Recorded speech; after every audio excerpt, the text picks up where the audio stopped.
chapitre Yud Aleph, Vayehi. Donc, il y a quand même, il y a à peu près 1000 ans entre la fin du déluge, la fin du déluge et la tour de Babel. Donc la Torah ne se gêne pas de sauter 1000 ans. Donc dans les deux parachiotes, on a traversé 2000 ans. Vous comprenez ? Plus les choses sont loin de nous, et plus la Torah ne s'en occupe pas. Donc on fait deux parachiotes en 2000 ans. Alors qu'après, chaque détail, on va rentrer dans la vie d'Abraham, Yitzhak, Jacob, Yosef. Quand c'est proche de nous pour nous enseigner quelque chose, là on s'étend dans les parachutes. Alors qu'ici, là on va vite. On a sauté les descendants de Noir, on les cite comme ça, et on arrive maintenant à la génération d'Abraham en fait. Puisqu'Abraham va vivre la génération de la tour de Babel. Donc, alors on nous raconte qu'est-ce qui s'est passé à ce moment-là. Vayehi chol haaretz safa echat udvarim achadim. À ce moment-là, toute la terre n'était qu'une seule langue. Udvarim achadim. Et des paroles, comment on dit ça, uniformes. Il y avait une harmonie entre tout le monde. Alors c'est quoi Safa Echad, comme dit Rashi? Ça veut dire quoi? Il parlait une seule langue. Il parlait pas une seule langue, puisqu'on voit puisque là, avant on nous a dit qu'ils se sont répandus sur toute la surface de la terre, chacun d'après ses langues et d'après ses peuples. Donc il parlait pas qu'une seule langue. Mais Rachid te dit, Safa Echat, Lashon HaKodesh. Ils parlaient tous le Lashon HaKodesh. Pas l'ivrite. C'est pas l'ivrite, Lashon HaKodesh. Ça veut dire Lashon HaKodesh, ils parlaient la langue avec laquelle Dieu a créé le monde. C'est-à-dire que quand vous connaissez le Lashon HaKodesh, vous connaissez les secrets de chaque chose. Alors que si vous parlez dans une langue étrangère, ce sont des mouskamot, ce sont des conventions. T'appelles ça table, c'est une convention. La preuve, c'est que dans une autre langue, on va appeler ça par contre un autre mot. Table, c'est pour dire que c'est comme un tableau. C'est une plaque, pas en gondolée, mais droite, comme un tableau. Un tabou, là. Alors que là, on a dit non, il parlait le Lashon HaKodesh. Ça veut dire, quand on connaît le Lashon HaKodesh, on connaît le secret des choses qui sont cachées dans chaque mot. C'est pour ça qu'après, on va voir ça plus tard dans Vayeshev, quand Pharaon, il rencontre Yosef, il se rend compte que Yosef, il arrive à parler toutes les langues, et lui, il n'arrive pas à parler la Lashon HaKodesh. Alors il aurait dit, vous l'aurez pu aller à l'Ulpan. Il aurait fait un Ulpan, il aurait parlé. Mais non, parce que la Lashon HaKodesh, c'est pas l'hébreu, comme vous dites. C'est une langue qui est le mystère des choses. Et c'est pas tout le monde qui arrive à comprendre la Lashon HaKodesh. C'est pas parce qu'on parle en hébreu qu'on parle dans la Lashon HaKodesh. Parce qu'on ne connaît pas la valeur des mots et le sens des mots. C'est table, on croit que c'est une convention d'appeler Shulchan, table. Donc eux, ils avaient la connaissance du Lashon HaKodesh, Safa Echat, ou Dvarim Achadim. Et en plus, ils parlaient la même chose, le même langage. Vous voyez, on voit ça dans la vie. Vous pouvez parler la même langue que quelqu'un d'autre et ne pas parler le même langage. Il n'y a pas de communication. C'est pas pareil de parler la même langue et avoir une communication. Vous pouvez avoir quelqu'un d'étranger, vous ne savez pas parler la langue avec lui, mais rien qu'avec les doigts, vous communiquez. Alors qu'il y a des gens Vous pouvez vivre dans la même maison, frères et sœurs, et vous parlez pas le même langage. Là, il comprend comme ça, il comprend comme ça. C'est fatigant, quoi. C'est ce qu'on appelle le manque de communication. D'accord? Quelqu'un emploie un terme, l'autre comprend autrement. Donc à ce moment-là, tous les peuples étaient unis. Et ils parlaient tous, en plus de leur langue, ils parlaient le Lachon HaKodesh. D'accord? Alors, qu'est-ce qui s'est passé? Alors, on est déjà au temps d'Abraham, d'accord? Il faut savoir ça. On est arrivé déjà au temps d'Abraham, on a sauté 10 générations depuis le déluge. Bien qu'on soit dans la même paracha. D'accord? Combien de temps Noach a vécu parallèlement à Abraham? Combien de temps ils se sont connus? Noach, ça fait combien? 58? Ben voilà, 58. Abraham, il avait 58 ans quand Noach est mort. Donc ils ont vécu ensemble 58 ans. De point commun, quoi. D'accord? Et alors, qu'est-ce qui se passe? Vayehi benos am mikedem. Et voici qu'ils ont voyagé mikedem. Mikedem, ça veut dire quoi, kedem? À l'est, bravo. Ils ont voyagé vers l'est.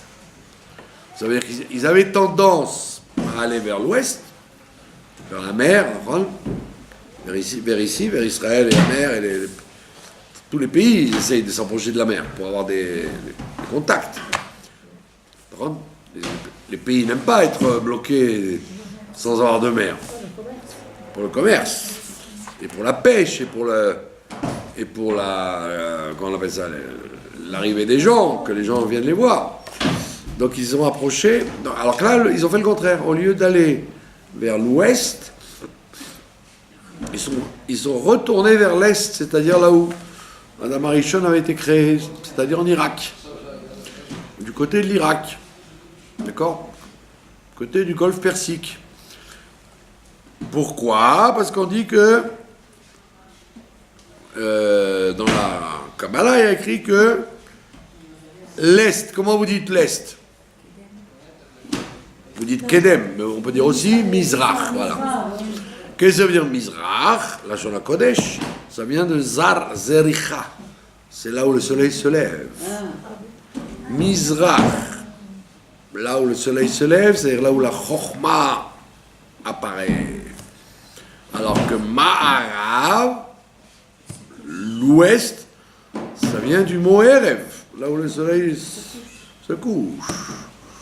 Donc Mizrach, c'est le réveil de l'intelligence, de l'Est, et le Ma'arav, c'est là où l'intelligence se couche. C'est l'Amérique. D'accord?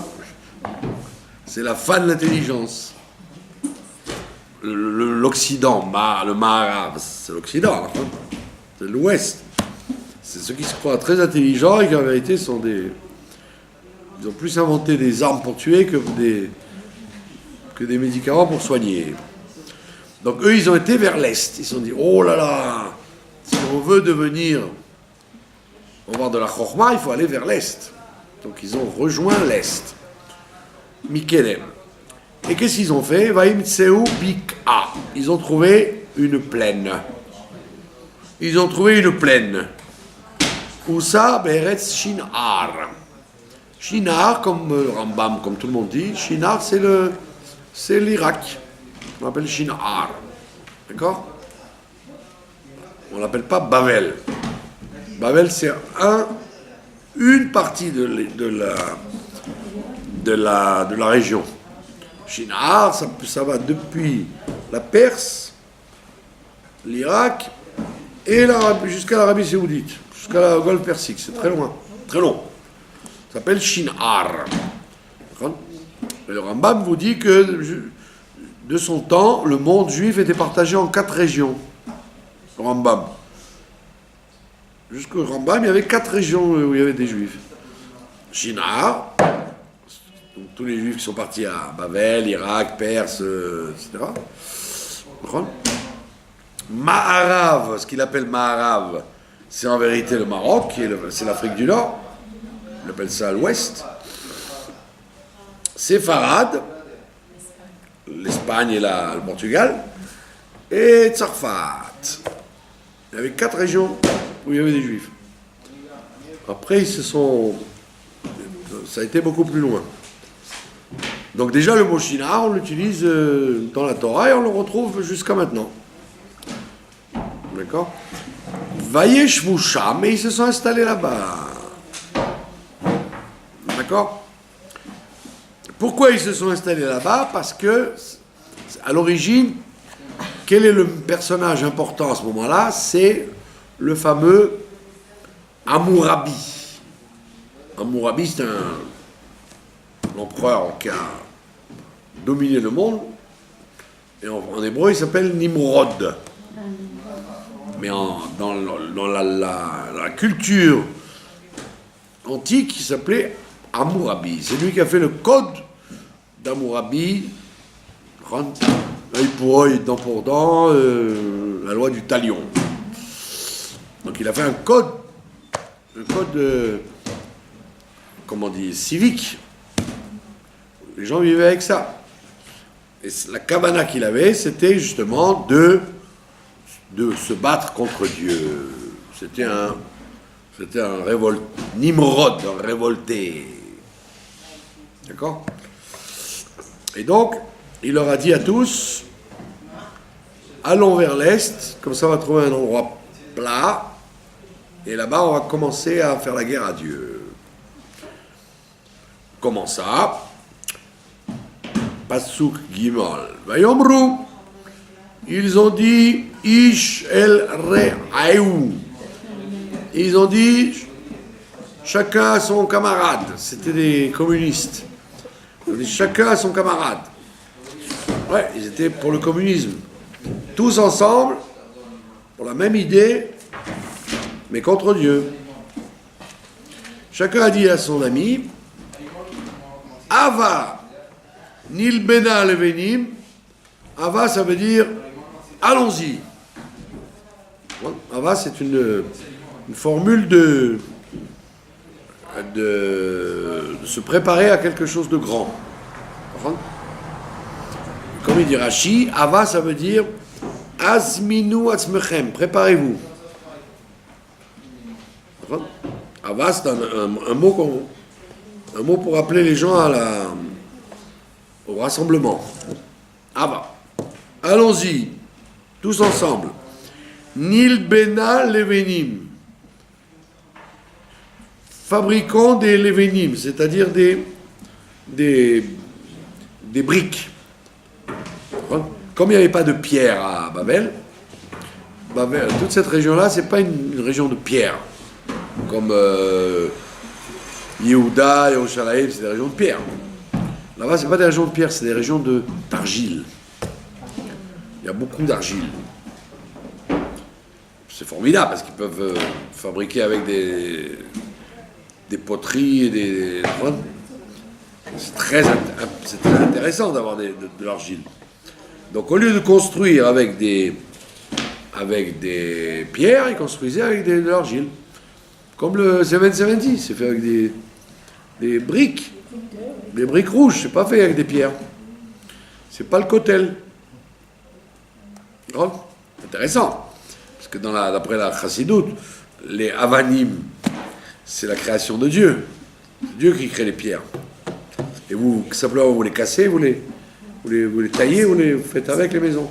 Alors que les levenim, c'est une création des hommes. C'est pour ça qu'ils ont dit, Nilbena levenim. On ne veut pas utiliser la création de Dieu, on veut nous-mêmes fabriquer notre système. D'accord? Et le Harizal, il dit que cette génération-là de la tour de Babel, elle a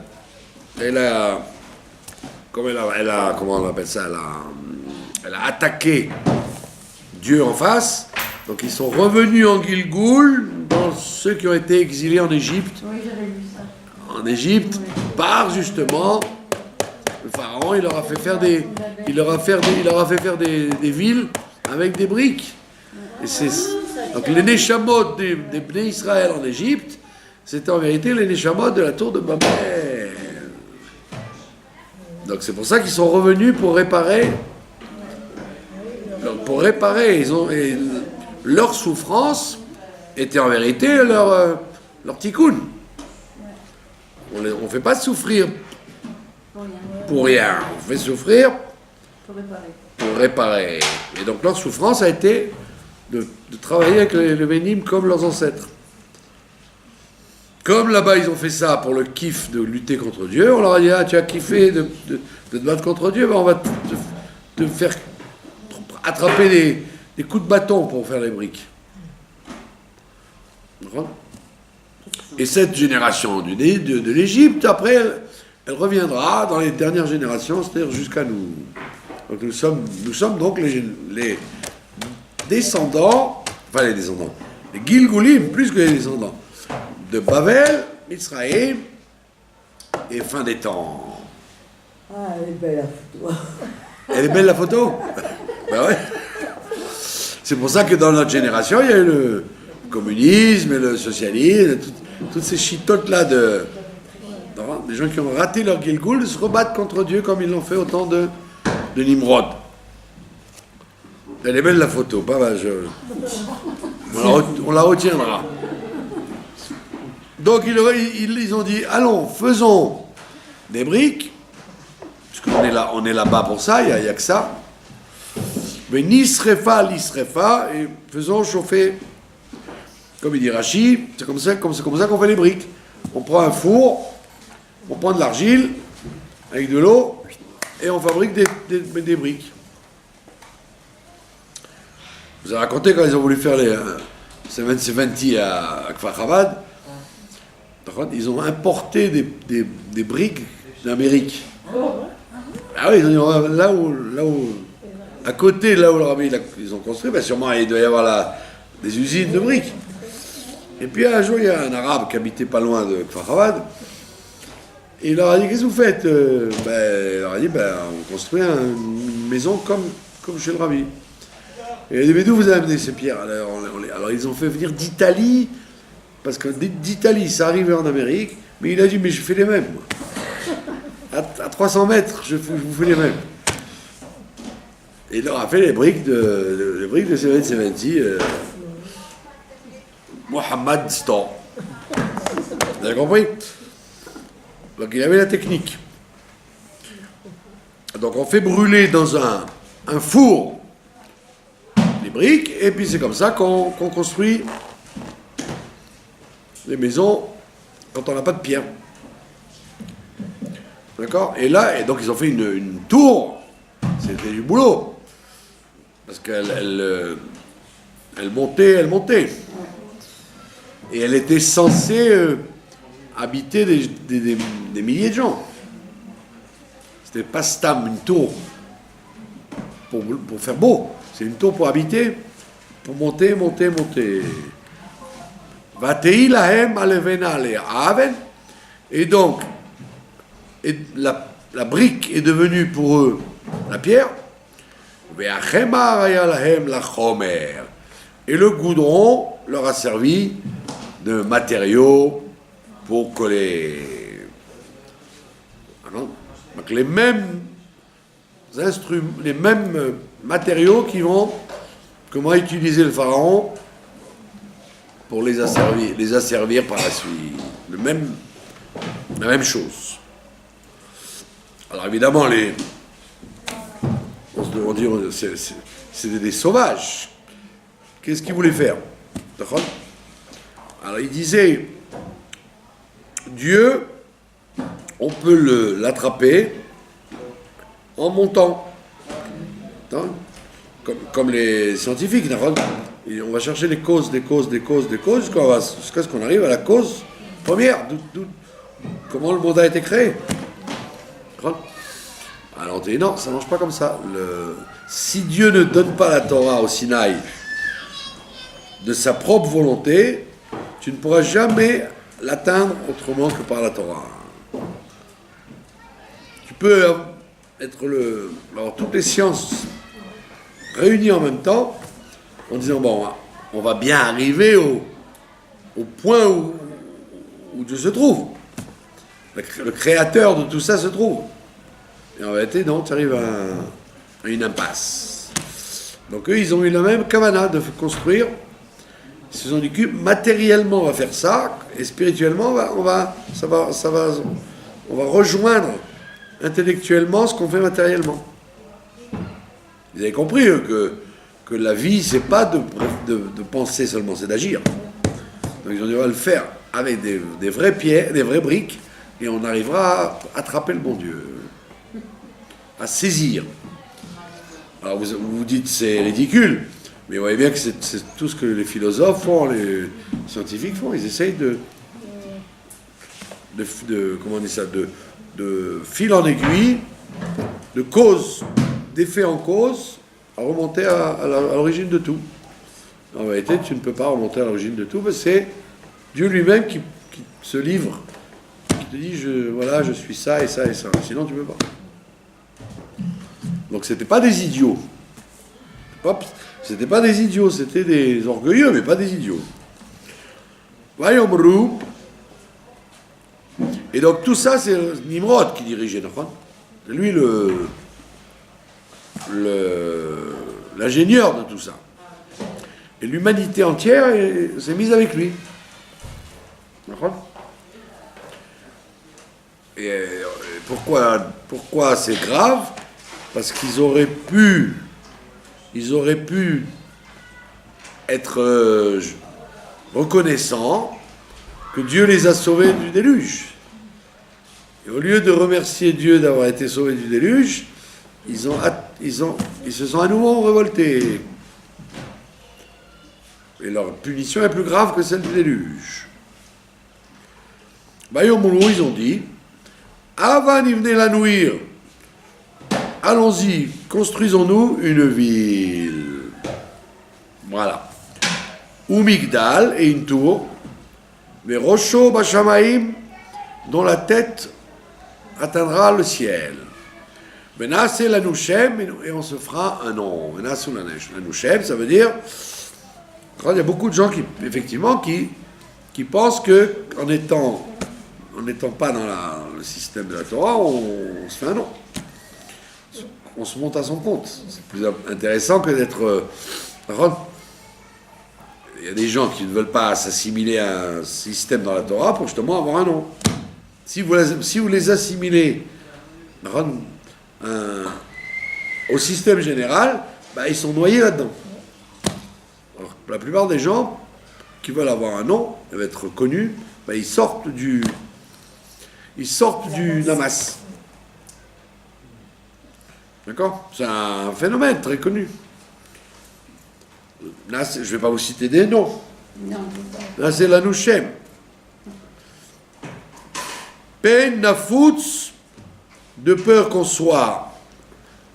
Si on ne se fait pas une ville avec une tour qui monte, Pen Nafutz, on va être éparpillé, Alpene Kolaretz. Ils ont dit, mais c'est évident qu'il va y avoir des peuples, les gens vont s'éloigner, la langue va les éloigner, donc la terre va être avec des peuples complètement différents qui vont se faire la guerre. Alors soyons tous ensemble. Comme ça, il n'y aura plus de guerre. Il n'y aura pas de guerre. On aura la même langue, la même nationalité, le même endroit. C'était les premiers communistes. Il y avait de la redoute quand même entre eux. C'est ça le danger, c'est qu'ils avaient de la redoute. Ils étaient contre Dieu tous ensemble. Ouais. C'est l'international. Vous avez compris ? C'est pour ça qu'ils sont revenus en Gilgoul. Mais comment ils ont connu Dieu ? Pardon ? Comment ils ont connu Dieu ? Mais il y avait la prophétie partout. Il n'y avait pas de... Il n'y a que 2 siècles qu'on a inventé l'athéisme. Il n'y avait pas d'athéisme avant. Tout le monde croyait. Ils pouvaient être idolâtres. C'est autre chose. Pour des besoins pratiques, ils étaient idolâtres. Enfin, ils avaient leur dieu de le dieu du feu, le dieu le dieu du blé, le dieu du soleil. Ils avaient leur petit dieu pour les besoins utiles, mais ils savaient qu'il y avait un Elohim. Je vous dis, jusqu'à il y a 2 siècles, quand un nommé Hegel, il s'appelait Hegel en plus, le veau d'or, il a inventé le matérialisme dialectique, Hegel, après Karl Marx, etc. Mais ça n'existait pas l'athéisme, tout le monde croyait. Soit il disait que le Dieu, il est dans ce monde-là, il s'occupe de ce monde-là. Soit, comme Voltaire, il a créé ce monde-là, maintenant il est parti, il ne s'occupe plus. Mais tout le monde pensait qu'il y a un créateur. Shoot.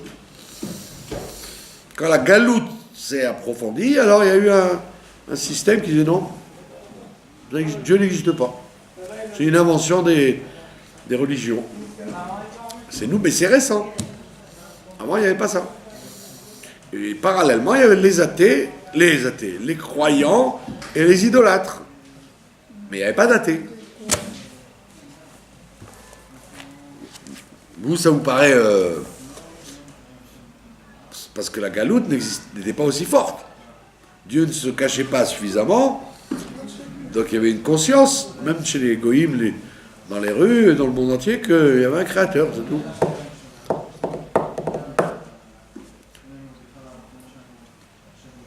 Vous avez compris, c'est un phénomène de la galoute, de la fin de la galoute, de penser que Dieu n'existe pas.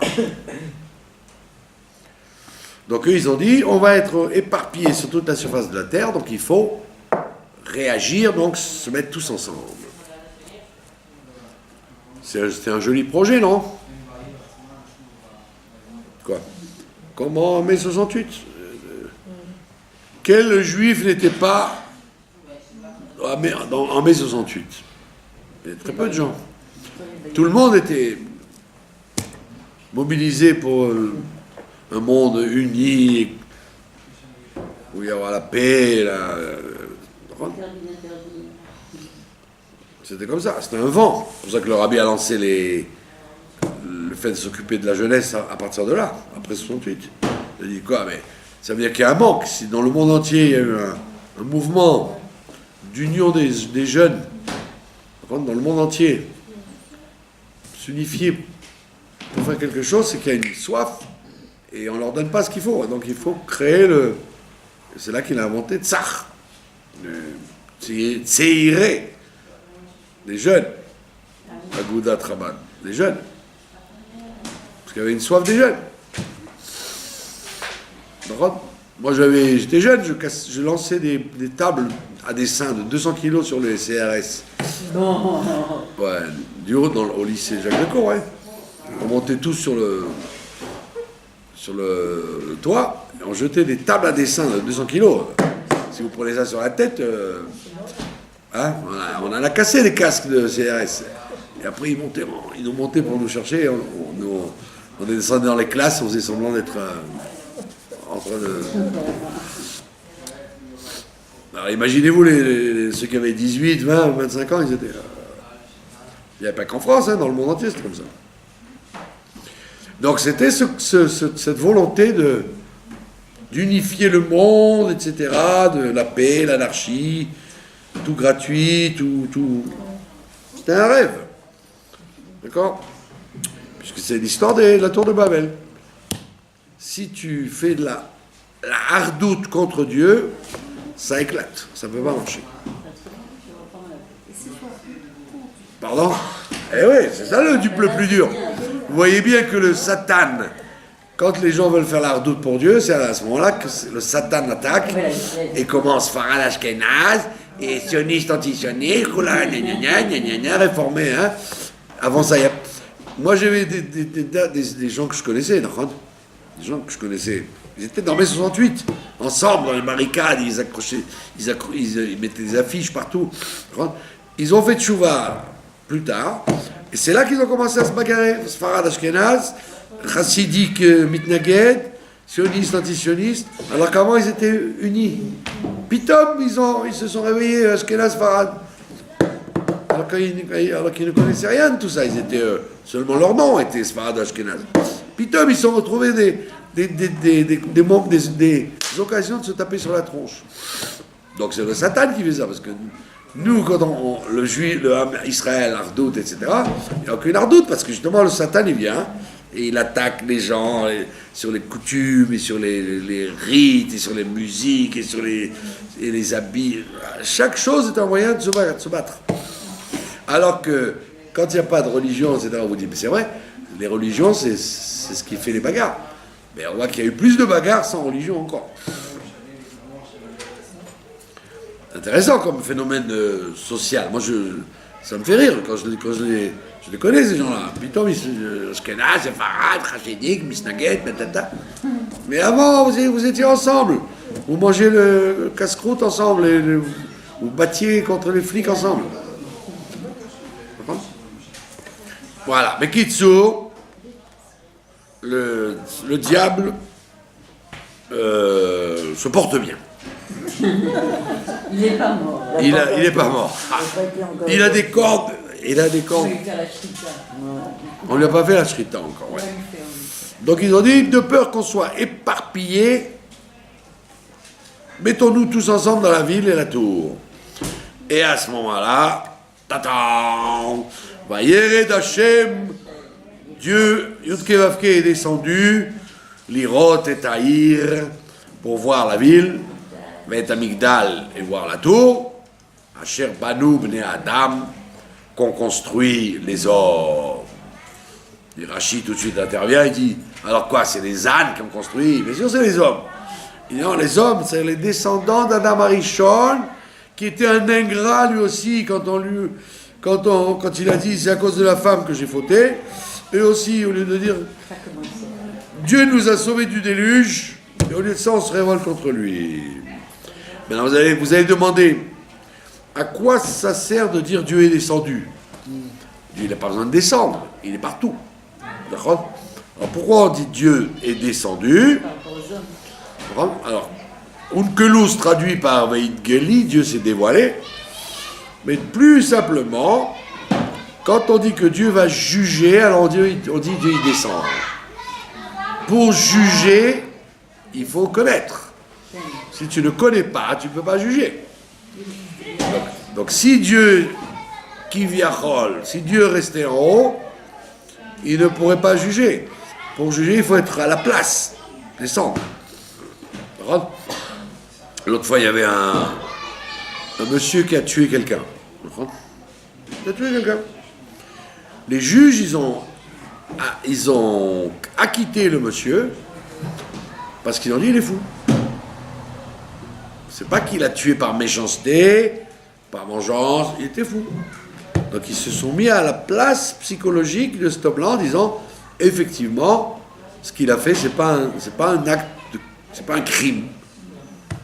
Donc ils l'ont hospitalisé, etc. Mais ils l'ont pas condamné à prison ou à mort parce que il n'y avait pas de méchanceté là-dedans. C'est une action malgré lui.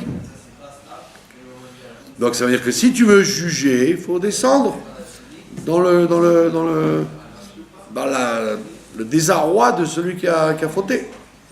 Est-ce qu'il est responsable ou pas? C'est pour ça qu'il y a écrit Dieu est descendu. Et on voit ça avec le Sodome et Gomorrhe, et avec chaque fois Dieu descend quand il doit juger quelque chose pour bien s'imprégner de ce qui s'est passé. D'accord? Voilà. Donc, Dieu est descendu, Yudke Vavke, avec sa clémence, sa miséricorde, est descendu pour voir qu'est-ce qu'il y avait à faire. Et à ce moment-là, Ayomer Hashem, Enama Echat Vesafayer Achat. Dieu, il a dit, puisque, et ça c'est le grand midrash très classique, qui dit que quand il y a de la hardout, quand il y a de l'union entre les gens, Dieu ne peut pas les frapper. Même s'ils sont contre lui, puisqu'ils sont entre eux. Donc, le déluge où ils se haïssaient, et ils étaient croyants pourtant, mais il y avait de la haine entre eux, Mais ils étaient croyants, mais méchants entre eux, il les a détruits. Alors que là, il ne les détruit pas, il ne peut pas faire du mal, puisqu'ils sont en berdoute. Ah, Bat Israël. Donc il y avait une union entre eux, et donc Dieu ne pouvait pas les exterminer. Donc il les a éparpillés, sans les tuer. Il a cassé leur fausse union. Il les a éparpillés sur toute la surface de la terre, et ils ont oublié le Lachon HaKodesh. Il n'y a que les enfants de Shem qui ont gardé le Lachon HaKodesh. Vous avez compris? Vayomer Hashem, en am echad. En, qu'est-ce que ça veut dire? En? Non, en, ça veut dire il. Voici. En, c'est hine. C'est pas en, alef yud nun. Il n'y a pas. En, hey, nun, ça veut dire hine. Voici que. Voici que. D'accord? Voici qu'ils sont un peuple unique. Mais ça fait achat. Et une langue unique. Les choulam pour tout le monde. Mais zéakilam la sot. Et ils ont commencé à faire. Voilà ce qu'ils ont commencé à faire. Parce que la tour n'était pas terminée, bien évidemment. Ils ont commencé à faire une union contre moi. Ve'ata. Qu'est-ce que ça veut dire Ve'ata? Mais maintenant, bravo. Ça vient du mot et, bravo. Et maintenant, lo yibatser mehem. Rachid dit bitmiya. C'est une question. Lo yibatser mehem. Rien ne les empêchera. Lo yibatser mehem, ça veut dire lo imna mehem. Rien ne les empêchera. Kol asher yazmu la'asot, ce qu'ils ont yasmu, qu'ils ont fomenté de faire, donc ce qu'ils ont préparé de faire. Ils ont eu une mésima, un coup monté contre moi. Rien ne va les empêcher si je n'interviens pas. Ava nerda. Comme on a dit l'autre fois, comment l'homme peut-il savoir qu'il se conduit mal? Eh bien, quand il y a des feux rouges. S'il n'y a pas de feu rouge, eh ben, tu roules à 150 à l'heure. S'il y a des feux rouges et de la police et des... Eh ben, les gens se surveillent. Donc il y a des gens, malheureusement, l'être humain, il est comme ça. Tant qu'il n'a pas pris un mur dans la figure, ben, il continue à... Il cavale dans sa méchanceté, quoi. Quand ma fille était toute petite, alors on lui a dit, ne marche pas pieds nus, ne marche pas pieds nus. Alors en plus, on était en train de faire la spongia.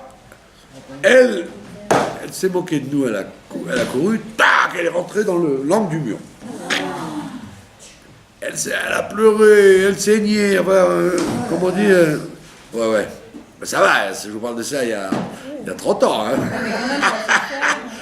Ça a cicatrisé depuis.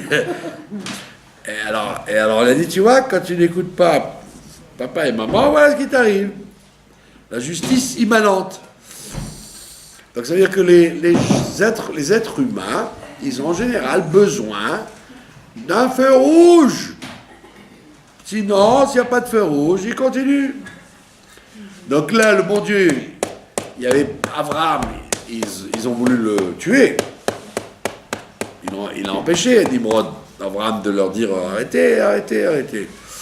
Donc ils ont dit il n'y a personne qui nous empêche, allons-y. Donc c'est pour ça que Dieu il parle tout seul, il dit si moi je ne les arrête pas, ben, ils vont continuer à s'imaginer qu'ils peuvent faire la guerre contre moi. Donc ils ont eu un feu rouge. Quel est le feu rouge? Vous allez voir quel est le feu rouge. Ava nerda navla sham svatam. Allons-y. Dieu aussi se met à dire allons-y. Ava nerda, descendons. Quand on dit Nerda, Rashi rajoute, Nerda, ça veut dire nous. C'est qui nous? C'est Dieu et son Beddin. Il faut qu'il y ait un... Yudke Vavke ne rend pas la justice. Yudke Vavke, c'est la miséricorde. Lui, il amène le pardon, la bienveillance, la clémence. Donc, pour amener une justice, il faut le Beddin. Qui c'est le Beddin? Ben, c'est tous les anges pas gentils qui sont avec leur stylo et leur papier à noter les moindres trucs des individus, comme le surveillant général de l'école, comme le policier qui vous attend au coin. Donc c'est ce qu'on appelle les baté dinim, les tribunaux d'anges qui nous cherchent dans les tzitziot, quoi. D'accord? Alors vous allez dire, mais c'est quoi ça? C'est un système dictatorial. On dit non, les anges là, c'est les anges de tes actions qui montent et qui deviennent des accusateurs.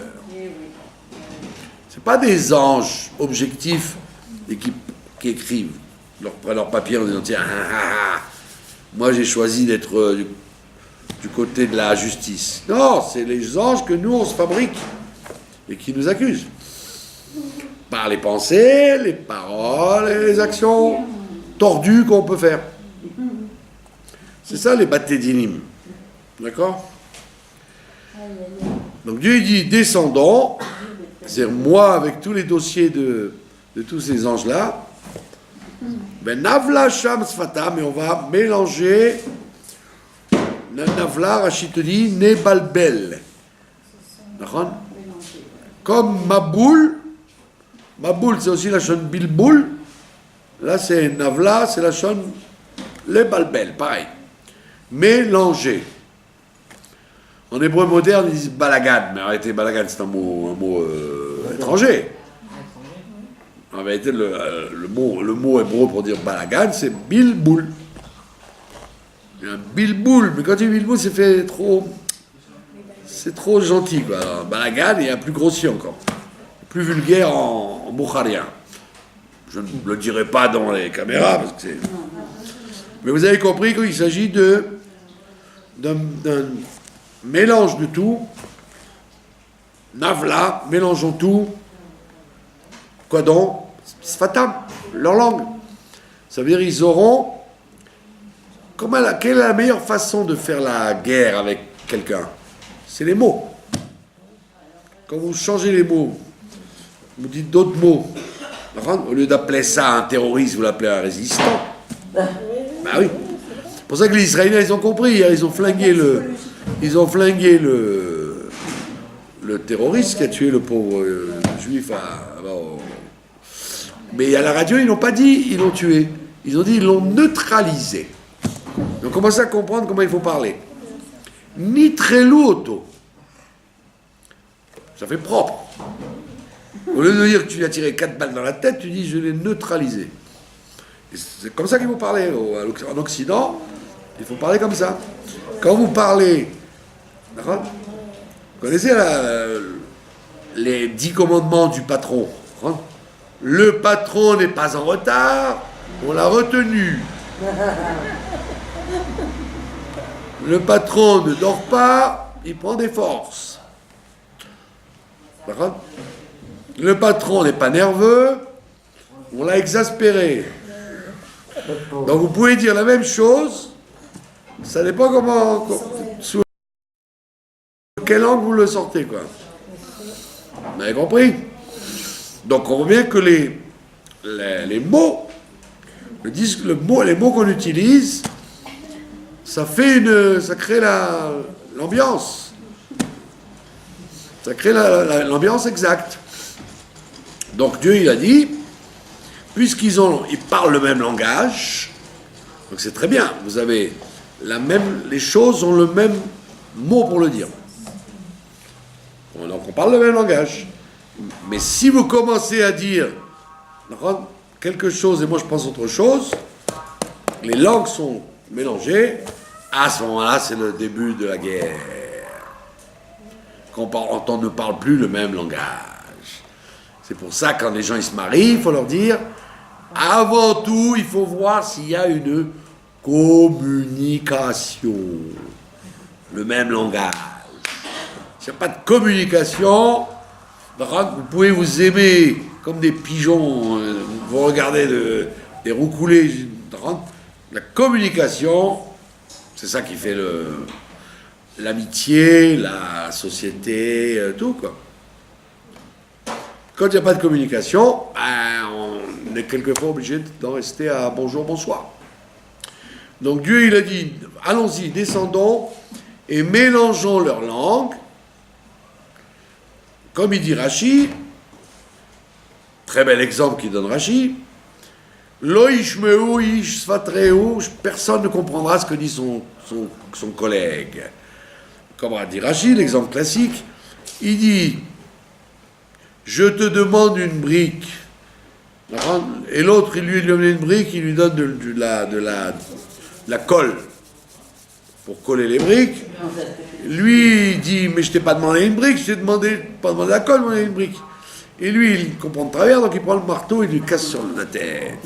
Donc ils se sont fait la guerre, et comme ça, tout a éclaté. Vous avez compris?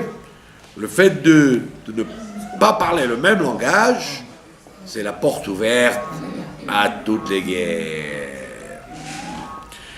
C'est pas comme les pays. Les pays parlent le même langage. C'est des hypocrites, simplement. Les diplomates on parle pas de ça, on parle des gens entre eux. D'accord? Dans un grand cours de psychologie qu'on vous donne là, que effectivement, vous pouvez parler la même langue, mais pas le même langage. Les baillards. Voilà. À ce moment-là, donc ils ont commencé à ne plus parler, ne plus comprendre les mêmes choses, quoi.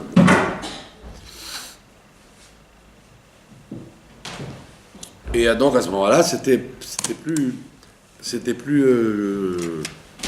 possible de continuer ensemble. Donc imaginez-vous Nimrod, qui n'a pas apprécié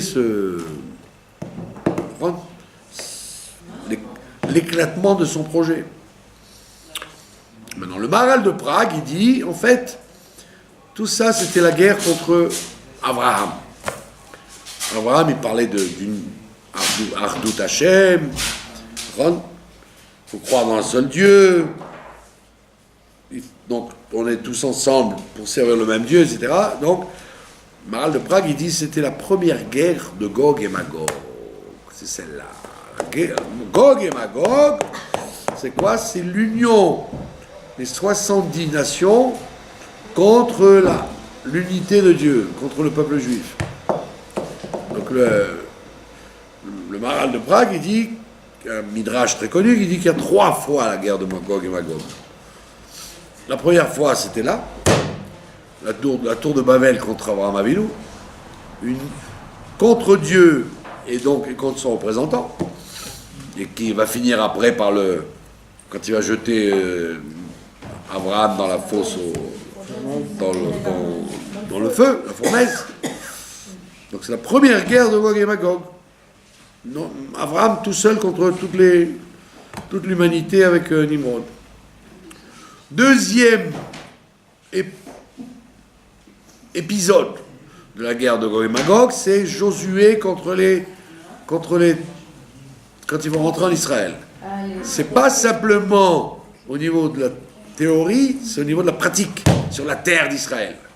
Toutes les nations du monde qui s'attaquent à Israël quand ils viennent conquérir la terre. Et la troisième fois, dit le Maharal, c'est avant la venue de Mashiach. Voilà. Vous avez compris? Donc il y a 3 fois, historiquement, la guerre de Gog et Magog.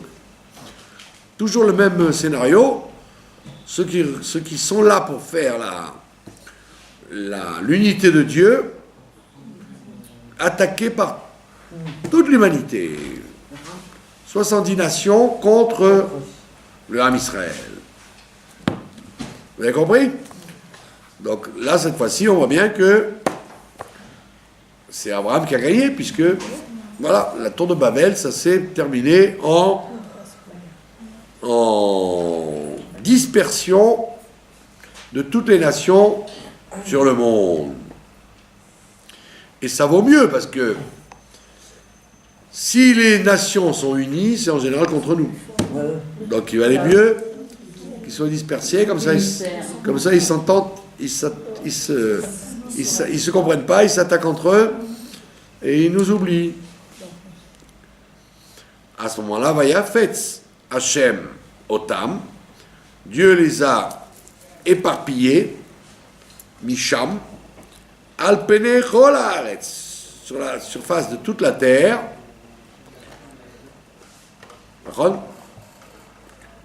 Donc probablement qu'ils ont été aussi en Amérique et en Amérique du Sud, d'après ça.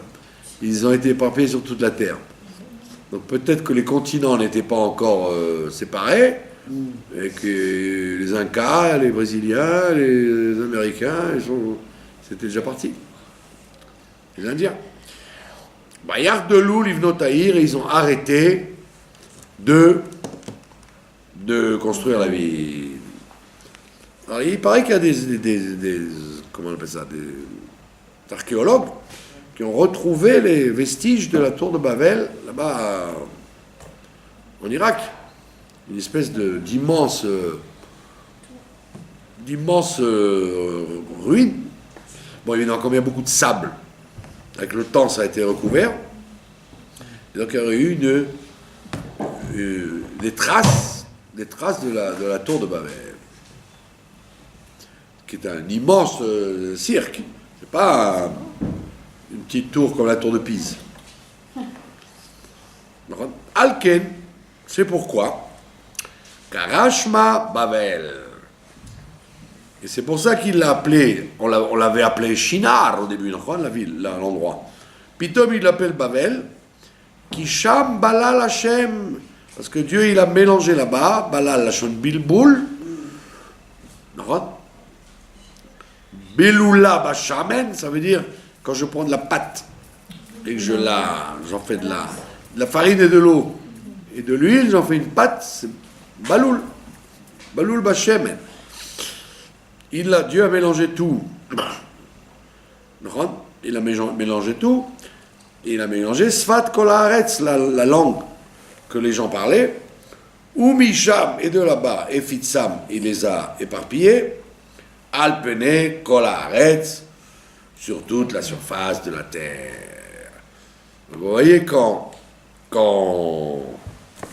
2000 ans, en 2 parchiotes, on a traversé 2000 ans. Bon, après, évidemment, on commence à citer toutes les générations comme on les a citées avant, depuis Noach jusqu'à Abraham.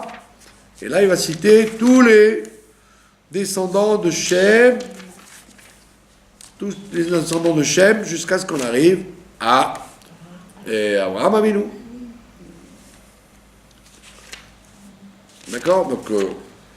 Donc il y a 10 générations depuis Noach jusqu'à Abraham. Et donc on arrive à la fin de la paracha, si vous le permettez. À la fin de la paracha, on commence à vous parler d'Abraham Avinu. Donc vous arrivez au passouk 27. Ve'ele toldot Terach. Voici les descendants de Terach. Terach, c'est la 9e génération. Terach a enfanté Abraham, Nahor et Haran, trois frères. Les 3 frères, Nahor, qui étaient les frères d'Abraham, Abraham, Terach, Abraham, Nahor, Haran. Mais Haran olid et Lot. Et Haran, il a enfanté Lot. Donc on vous cite toujours les personnages qu'on va garder. Ceux qu'on ne nous intéressent pas, on n'en parle qu'une fois, quoi. D'accord? vous ne connaissez pas tellement Arparchad et Serug et... D'accord? Bon, vous avez retenu Terah parce que c'est le papa d'Abraham. Vayamot Haran, Alpene Terah Chaviv. Haran est mort du temps de son père Terah. Be'eretz moladeto be'ur kasdim, sur sa terre de naissance à Ur Kasdim, et on va finir avec ça. Comment il est mort, monsieur Haran? Tout simplement, vous connaissez l'histoire. Monsieur Terah était un escroc.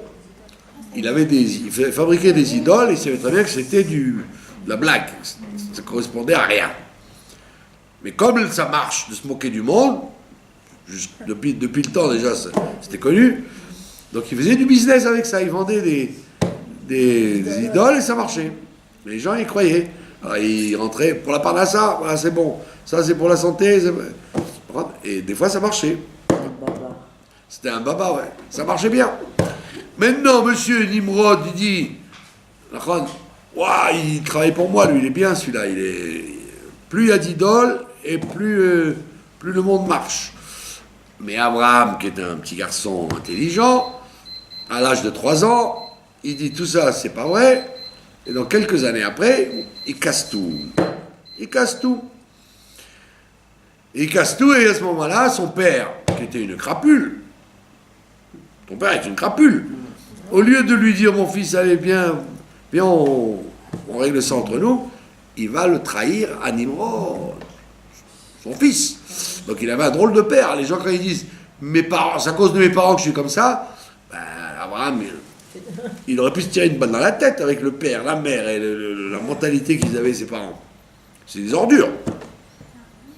Vous avez voulu avoir un père qui vous amène à la Gestapo? Il va chez Nimrod, il dit, c'est lui qui a cassé les idoles.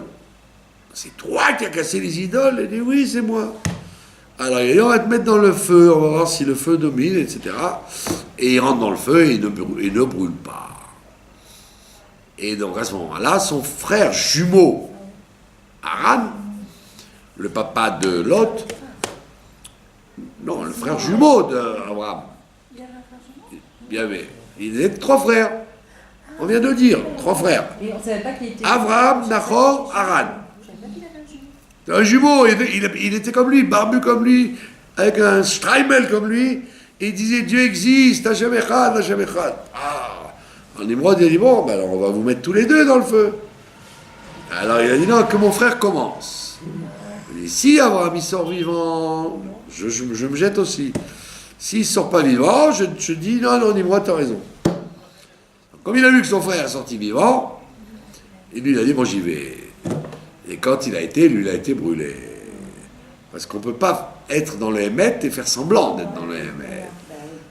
Donc Haran, c'était le papa de Lot. Donc c'était un imitateur, comme son fils Lot, qui va imiter son oncle Abraham. Et dans la vie, si tu veux, où tu es Hémet,